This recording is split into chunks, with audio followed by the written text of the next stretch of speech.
Welcome to Easy Medicine channel. Today I start the topic that is fetal skull.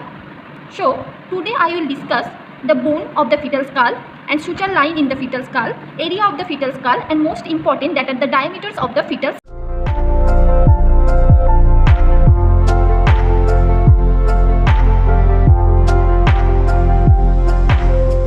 skull.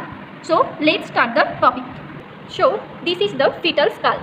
And the fetal skull is made up of the base of skull and the vault and cranium, and this vault is made up anteriorly the frontal bone. These are the frontal bone. Laterally the parietal bone and the temporal bone. These are the parietal bone and these are the temporal bone. And posteriorly the occipital bone. These are the occipital bone. So now I discuss about the fetal skull bone. In the fetal skull there are mainly four type of bones, that are the frontal bone, parietal bone, temporal bone and occipital bone. In this diagram you will show the fetal skull, and these two are frontal bone and these are parietal bone and these are occipital bone. So in this fetal skull these are the frontal bone in diagram this, and laterally these are the parietal bone and these are the temporal bone. Then this portion is occipital bone. Now I will discuss about the suture line. These four types of bone are separated by the suture line. In this diagram the frontal bones are divided in these suture lines. This suture is called the frontal suture, and this suture line is separated the frontal bones and parietal bone. Its suture line is called the coronal suture, and this suture line is separated the parietal bone, or this suture line divided the parietal bone in two parts, and this suture line is called the sagittal suture. And this suture line is separated the occipital bone and parietal bone, and this suture line is called the lambdoid suture. So this is the skull and this is the frontal bone, and this suture line is divided the frontal bone into two parts, and this suture line is called the frontal suture. And this is the parietal bone and this is the frontal bone, and this suture line is separated the frontal bone from the parietal bone. This suture line is called the coronal sutures, and these are the parietal bone, and these sutures is divided the parietal bone in two parts, and this suture is called the sagittal sutures. And these are the occipital bone, and this suture line is separated from the occipital bone to the parietal bone. This suture line is called the lambdoid suture. Next I will discuss about the area of the skull. Skull is divided into the several zones of the obstetrical importance, but here there are mainly four types of area present in the fetal skull. First, vertex.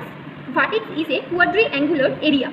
It is bounded anteriorly by the bregma, means the anterior fontanelles and coronal sutures, that are the anterior fontanelles and that are the coronal sutures, and posteriorly by the lambda, that means posterior fontanelle. It is the posterior fontanelles, and laterally by the parietal eminence, and these are the parietal eminence. So this area is called the vertex.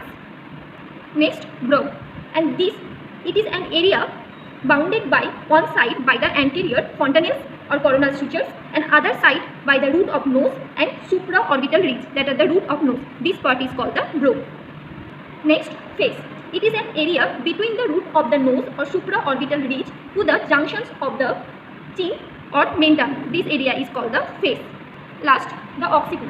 This area between the foramen magnum, these are the foramens magnum, and the posterior fontanelle. These are called the occiput. It is used to determine the positions of the cephalic presentations in relation to the maternal pelvis. So this is the skull, and skull is divided into the mainly four area. First, face, and face is start from the mentum or the junctions of the chin. This is the mentum or junctions of the chin, and to the root of the nose or supraorbital ridge. This is the root of nose or supraorbital ridge. This portion is called the face. Next, brow. Brow start from the root of the nose or supraorbital ridge. This is the root of nose, and in the anterior fontanelles or the coronal suture. This portion is called the brow. Next, vertex. So vertex start from the anterior fontanelles or the coronal sutures, and posteriorly lambda or the posterior fontanelles, and laterally that are the parietal eminence. This portion is called the vertex. Next, occiput. Occiput start from the posterior fontanelles and end in the foramen magnum, and this portion is called the occiput. And this occiput is used to determine the position in cephalic presentation in relation to the maternal pelvis.